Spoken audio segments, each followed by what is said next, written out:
Hey everyone, and welcome back to Global JDV News Channel. If you're one of the millions of people still running Windows 10, you've probably heard the date, October 14th, 2025. It feels far away, but it's creeping up fast. So, what actually happens if you decide to stick with your trusty Windows 10 after that deadline? Is your computer going to self-destruct? Let's break it down, because the answer is a bit more nuanced than you might think. First, let us get the big question out of the way. Will your computer stop working on October 15, 2025? The short answer is no. Your Windows 10 PC will boot up just like it always does. You'll still be able to open your files, browse the internet, and use your programs. Microsoft isn't sending a kill switch to your machine. So, you can breathe a little sigh of relief. Your computer isn't suddenly going to become a paperweight. However, and this is a huge however, just because it works does not mean you should keep using it as you normally would. The most critical change is the end of security updates. After October 2025, Microsoft will no longer release free security patches for Windows 10. Think of these updates as the security guards for your digital home. They're constantly patrolling, looking for new vulnerabilities and patching them up before troublemakers can exploit them. Without these updates, your computer becomes an increasingly easy target.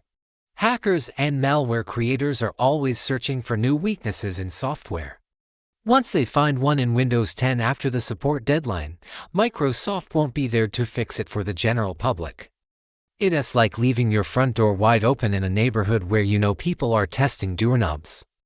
It might be fine for a day, a week, or even a month, but eventually, someone's going to walk in. This means your personal information, your bank details, passwords, private photos, and important documents is at a much higher risk of being stolen. Ransomware could lock up all your files, demanding payment to get them back. Your computer could even be hijacked and used as part of a botnet to attack other systems, all without you even knowing it. The security risk is, without a doubt, the number one reason to move on from an unsupported operating system. Now, some of you might be thinking, but I'm careful online. I have a good antivirus program. And that's great. Having a quality antivirus is essential, but it's not a complete substitute for operating system updates. Your antivirus is like a very good alarm system. It's designed to detect and stop known threats when they try to get in. But security patches from Microsoft fix the fundamental problems with the doors and windows themselves. Even the best alarm system can't help if a burglar finds a window that was left unlocked by the manufacturer. The two work together as layers of security, and once you remove the OS-level protection, you're fighting a much tougher battle. Let's talk about software and hardware compatibility. In the beginning, not much will change. Your favorite programs, like Chrome, Photoshop, or Steam, will likely continue to work for a while. But as time goes on, developers will stop testing their new software versions on Windows 10. They'll start using features and code that are only available in newer versions of Windows. You might start seeing error messages when you try to install a new app or update an existing one, saying your OS is no longer supported. The latest games might refuse to launch. New hardware, like a brand new printer or graphics card, might not have drivers available for Windows 10. You'll be frozen in time and able to take advantage of the latest software innovations and hardware improvements. Your PC will slowly become less and less useful in a world that has moved on. So, what are your options? The most obvious one, and the one Microsoft is pushing, is to upgrade to Windows 11. For many, this is the best path forward. If your hardware is compatible and you can check that with Microsoft's PC Health Checkout, the upgrade is free. Windows 11 offers a refreshed design, some neat new features like better window management, and, most importantly, it will continue to receive security updates for years to come. It's the direct and supported path to keeping your digital life secure and modern. But what if your computer can't run Windows 11? A lot of PCs, especially those more than a few years old, don't meet the strict hardware requirements, like the TPM 2.0 chip. If that's you, you're not completely out of luck. Option 1 is to simply buy a new computer. I know, that's not what everyone wants to hear, but it's the most straightforward solution. A new PC will come with Windows 11 pre-installed. It will be faster, more efficient, and fully supported. If your current machine is already feeling a bit slow, October 2025 might be the perfect excuse for a well-deserved upgrade. Option 2 gets a little technical. For businesses and potentially for individuals willing to pay, Microsoft will offer something called Extended Security Updates, or ESU, for Windows 10. This is a paid subscription service where you can continue to receive critical security patches for up to 3 years. The price typically increases each year to encourage migration. While this is primarily an enterprise solution, it might become an option for regular consumers.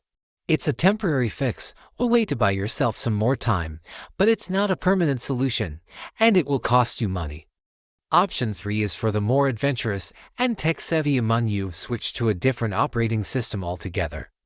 The most popular alternative is Linux. Modern Linux distributions, like Ubuntu or Linux Mint, are incredibly user-friendly, free, and have a fantastic community for support.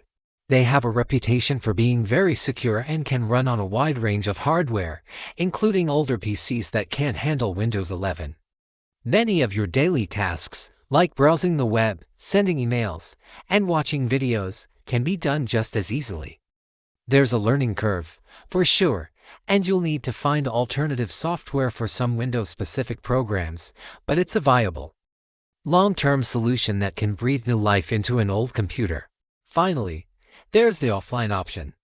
If you have an old Windows 10 machine that you use for a specific offline task, maybe it runs a piece of legacy software for a hobby, or you just use it for word processing without an internet connection, then you can probably keep using it. The main dangers of an unsupported OS come from being connected to the internet. If you disconnect it from your network, you eliminate the vast majority of those risks. It becomes a dedicated, single-purpose machine. So, to sum it all up, come October 2025, your Windows 10 PC won't explode, but it will become a sitting duck for security threats. Software will slowly stop working, and new hardware won't be compatible. Your best and safest bet is to start planning your transition now. Check if your PC can run Windows 11. If it can, plan to upgrade. If not, consider if a new PC is in your budget, or if you're up for the adventure of switching to an OS like Linux. Kicking the can down the road might seem easy now, but it could lead to some major headaches later. What are your plans for the Windows 10 end of life? Are you upgrading, buying a new machine, or trying something else? Let me know down in the comments. I'd love to hear your thoughts. Thanks so much for watching. If you found this video helpful, please give it a thumbs up and consider subscribing to Global JDV News channel for more tech breakdowns. Stay safe, and I'll see you in the next one.